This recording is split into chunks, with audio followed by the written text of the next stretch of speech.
Welcome guys to a very special comparison video. Today we have all 4 generations of the Mazda Mx5, aka Miata. Now everyone knows what the Miata is. It's basically a household term at this point. But what you might not know is the story of how this car came to be. Back in the 1970s, an automotive journalist over at Motor Trend spoke to the head of R&D at Mazda. When asked what kind of car Mazda should make in the future, he responded that the 1950s and 60s classic open-top British sports car was something missing in the modern world. And it just so happens that several years later, he landed a job at Mazda and was given the opportunity to turn his vision into a reality. And thus, the first generation NA Mazda Miata was born in 1989. Now, the one we're driving here is a 1991 model. It still has the same 1.6-liter engine, making 116 horsepower. And the owner, Justin, has done a few key modifications to it, including 10 street basis coilovers and a racing beat front sway bar.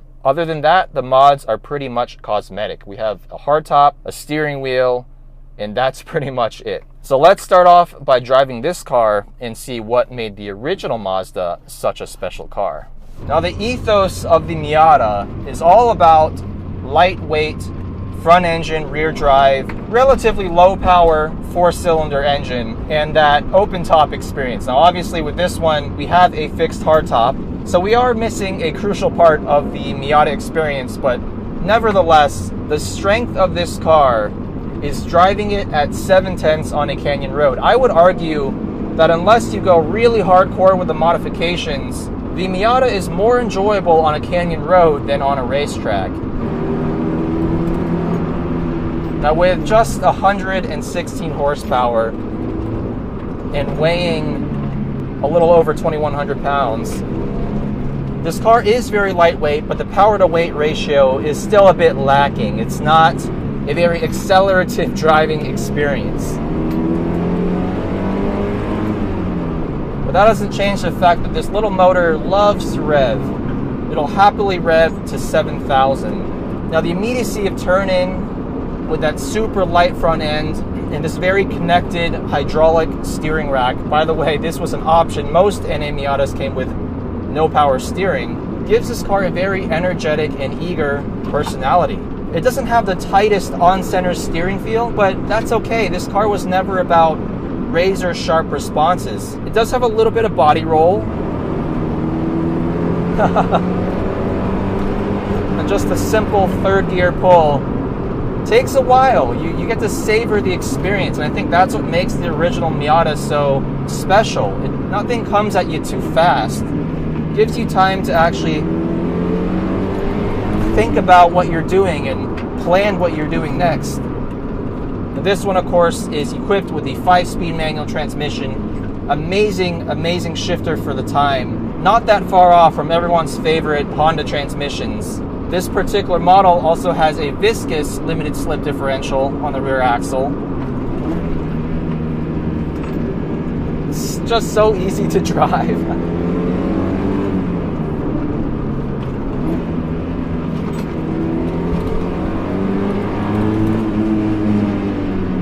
Not the most inspiring sounding 4-cylinder, but it definitely increases in pitch and lets you know when it's reaching its red line.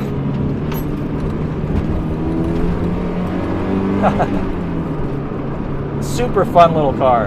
And of course, this is the only generation Miata that has the pop-up headlights.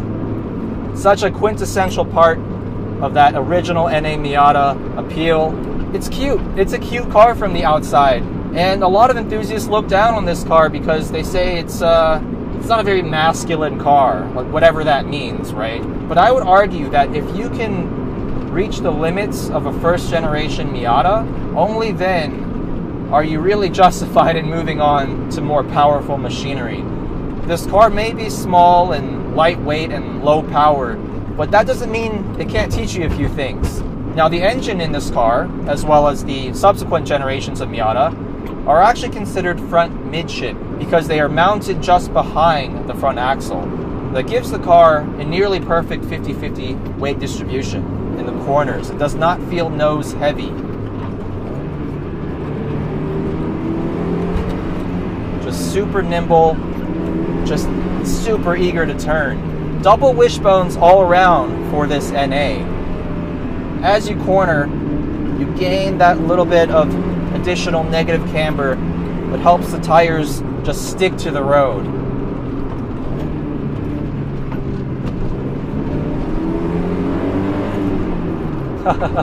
What a fun little car. It's so tossable. Now, for someone like me who is very experienced in driving front-engine rear-wheel drive cars, the NA Miata doesn't offer a whole lot of adjustability per se. You can't rely on the torque of this little 1.6 to pull you forward and give you a little bit of slip angle coming out of corners. You really have to keep this engine on boil and be attacking corners quite aggressively to get the rear end to step out. But I can say for a fact that with a few key modifications, you can make this car into a serious track weapon. I mean, that's why the entire spec Miata racing series exists. Now, unfortunately, in the year 2022, these first-gen Miatas are no longer cheap. At least they're no longer nearly as cheap as they were a few years back. $5,000 would get you a super clean example in 2019, but nowadays, you're looking at closer to $10,000. But what a way to start the day in the original NA Miata that started the legacy of the Mazda Mx5. Let's now hop into the NB and see just how different the first non-pop-up equipped Miata feels. Welcome to the NB generation Mazda Miata. Now this one is a 2001, which is the facelifted NB2 generation, and it's done almost 250,000 miles. The owner, Tiffany, dailies this car, tracks it, and has done a few key modifications to make it drive the way she wants. It's got feel, coilovers, these gorgeous raised wheels, and an OEM hardtop. Now obviously she's customized the interior quite a bit as well, as I will show you guys in the B-roll. But I think this car is just a true testament to what an amazing ownership experience a Miata can be. NA and NB generation Miatas used to be just the perfect entry-level rear-wheel drive sports cars, and this mileage is a real testament to that. I can immediately feel it's a significantly bigger car, as well as heavier. This car actually weighs in at over 2,300 pounds, so at least 200 to 250 pounds heavier than that NA. There's a little bit more space in the interior. It's a bit more refined, but enough talk, let's drive it and see how it performs. Being an NB, this has the 1.8 liter motor, which includes variable valve timing on the intake cam to produce around 140 horsepower.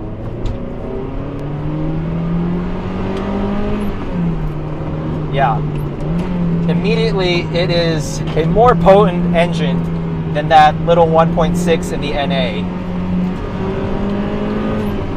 Brakes are better as well.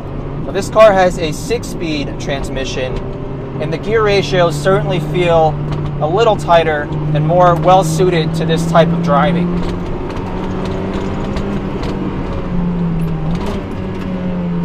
Same snickety-snick feel to the gearbox, but the way this car handles is certainly a notch or two above that NA. I think a lot of that may come down to this feel suspension. Really nice and compliant over the bumps, and very confidence-inspiring through the corners. Now, where I think the NA actually has this beat slightly is the steering. I think that NA steering rack just has a little bit more feel, a little bit more weight. Now, despite the high mileage of this car, I can just tell Tiffany has set this up to be a track car. The way you can attack corners in this car is definitely sharper than that NA. Just goes to show you can customize these cars to be whatever you want. Huge aftermarket support for the Miata, even 30 years on from the original debut of the NA. Now, having said all that, I do feel the extra couple hundred pounds compared to the NA. In the corners, there's just a little bit more inertia, but the way Tiffany has modified it really offsets the weight because the car just does what I want it to do, and is honestly a good deal more confidence inspiring than the NA.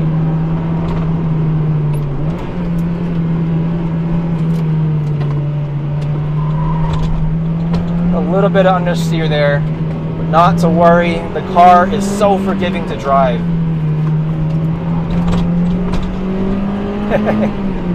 You can make little mistakes here and there in your driving style, but the car will forgive you. And you can make those little micro adjustments without being afraid that the car is going to snap on you. That's the beauty of the Mazda Miata. At least the NA and NB both feel similar in that regard. I think the NB, again, is a couple of notches above that NA. With its 1.8 liter motor, it does give you quite a bit more performance, but the chassis is also set up to support that additional power. It feels just a bit more rigid. In the NA, you really get quite a bit of cowl shake or flex.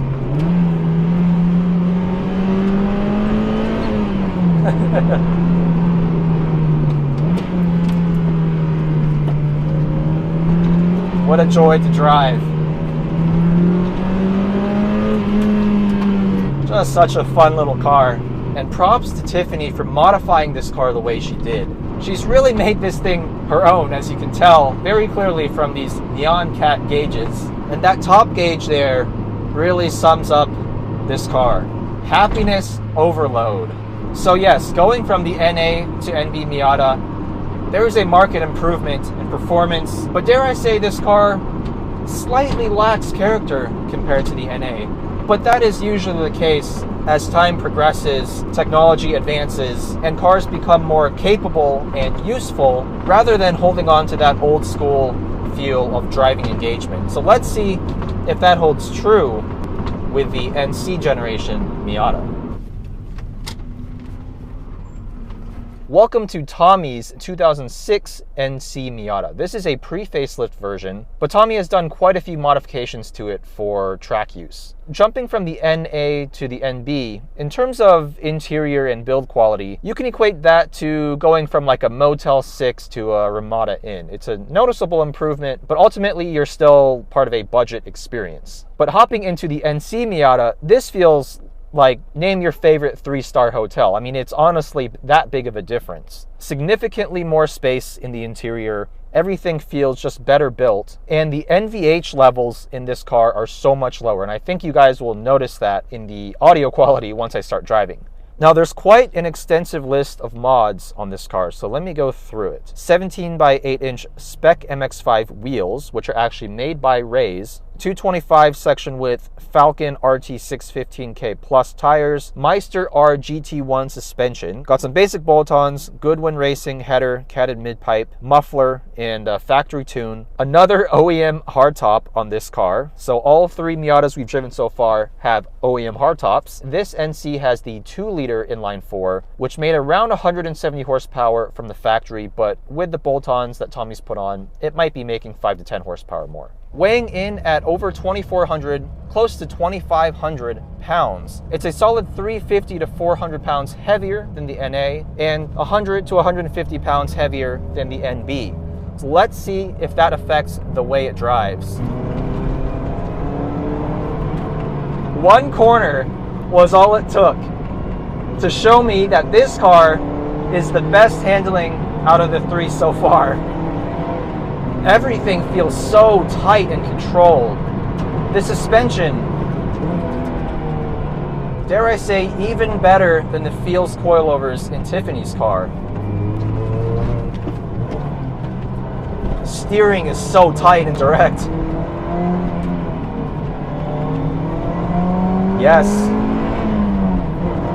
Noticeably more power than the NB, but this car puts the power down. Even that stock limited slip diff does a great job at keeping the rear end hooked up. This car is a handling monster. Let's see what it's like in second gear here.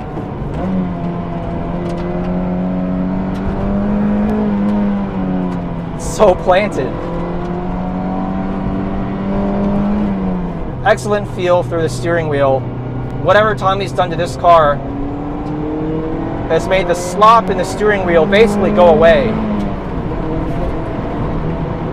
This is a properly quick car now with this 2-liter engine. Despite the extra weight, that extra displacement means you don't necessarily have to rev this thing all the way out to get good power.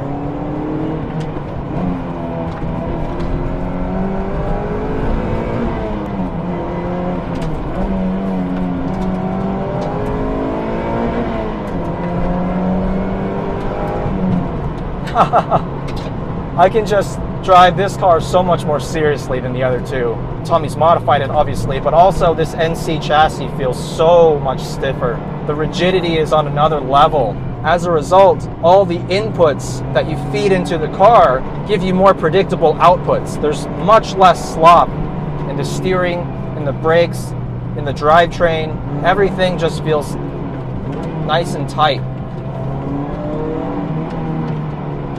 Just look at the way it can attack corners in this thing.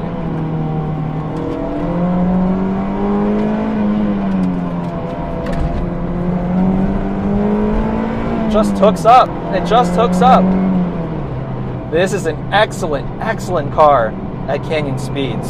It is bigger and it feels bigger, but I would say it hides its weight really well. Yes, this car is much more capable than the previous generation Miatas, but from where I'm sitting, it's got a little bit less of that cute Miata charm. This car, to me, feels a lot more like an S2000. It's not a car I really enjoy that much just cruising around at 30 to 40%. It's a car that demands to be driven hard to put that smile on your face, unlike the NA and to a lesser extent the NB Miatas, which are actually very enjoyable just cruising around. I already know what you guys are thinking. How does this compare to the S2000? I think I might have to save that for a future video. Let me know if you guys would like to see that comparison. Tommy's NC Miata against a similarly modified S2000. So needless to say, I'm very impressed by this NC. Now the interesting question will be,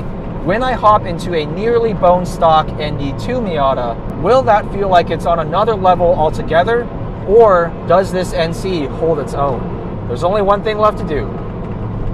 So if the NC Miata is a 3-star hotel, then this ND2 2019 RF model is the Ritz-Carlton of Miatas. It feels so far ahead any of the other generations in terms of interior comfort, refinement, build quality, technology. I mean, this is a car you can actually drive every day. So what's there left for me to say about the ND2 Miata? I mean, I've driven 3 different examples of this car now. This particular one, owned by my friend Baltuan, I have driven at least 3 or 4 times for various videos. So in order to try and not sound like a broken record, I'm going to focus this review on how it compares to the NA, NB, and most importantly, the NC Miata. But just to get a few things out of the way one last time, this car weighs in the mid to high 2,400 pound range, which is very close to the NC Miata. But if you compare this to the NA Miata, the overall car is shorter, and yet it has a slightly longer wheelbase and is around 2 to 3 inches wider. So it should give it a much more sure-footed feeling in the corners. The car's pretty much stock except for this rewrapped steering wheel,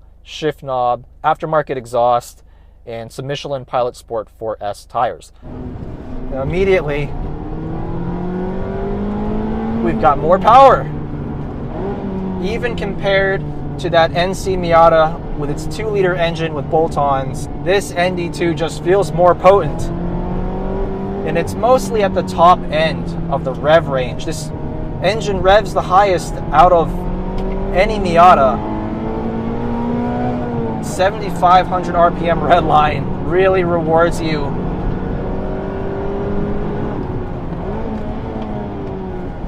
Woo. Oh my goodness. This car is stock and yet it feels perhaps the most confidence inspiring. Let me think about that for a minute. Compared to that NC,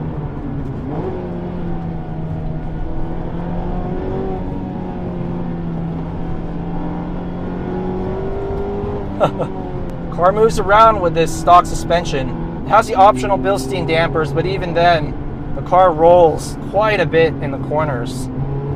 Let's try this 3rd gear pull here. Plenty of torque in the mid-range. I started that acceleration run from around 4,000. The thing has torque and it'll rev. Now the main difference between that modified NC and this stock ND, it's actually not the engine. The way they handle really shows you what a proper set of mods can do to a Miata driving experience.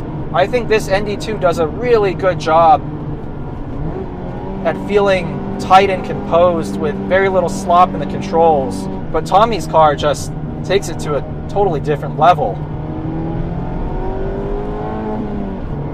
Most of it is the suspension. The Meister R just feels really well composed and really controlled, whereas this ND2 with the Bilstein dampers it just moves around so much.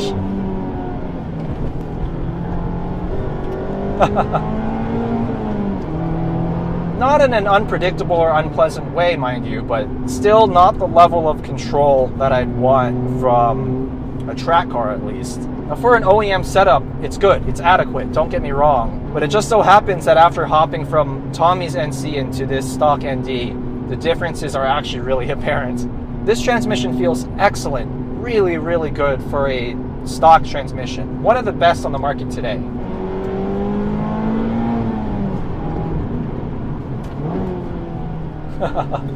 For pretty much a bone stock car, there's very little to complain about with this ND2. It's on a completely different level to the NA and NB, and much closer to that heavily modified NC. You might be asking, what about the ND1, or the NC2, or the NB1, or the 1.8 liter NA? There are just too many versions of the Miata. I wanted to keep this video simple and just give you guys an overall high-level impression of these 4 generations. And I think these 4 examples do a really good job at that. The fact that Justin's NA is a bit rough around the edges, has quite a bit of cowl shake, has squeaks and rattles, that's representative of 99% of NA Miatas out there. So yes, I could have gone out and found a really well-sorted, refreshed, updated NA, but I think Justin's lightly modified, very honest NA Miata is actually a better representation of that generation. Tiffany's NB, same story for the most part. Some basic modifications that enhance the overall driving experience, but again, high mileage car, representative of the majority of NB Miatas out there. You have to keep in mind, it's an over 20-year-old car. Tommy's NC is a little bit of an outlier because I've never driven an NC, and that car really showed me what that platform is capable of. And it opened my eyes to the possibility that a modified NC might be actually a really good match for an S2000. And last but not least, Baotuan's ND2, almost stock, and yet it is perhaps the easiest of these 4 cars to just hop in and start driving quickly. You can't go wrong with any generation of Miata. My recommendation is to find the best one that you can afford with the lowest mileage and the best maintenance history, and just drive it. All 4 generations have their charm, they have their appeal, and yes, Miata is perhaps always the answer.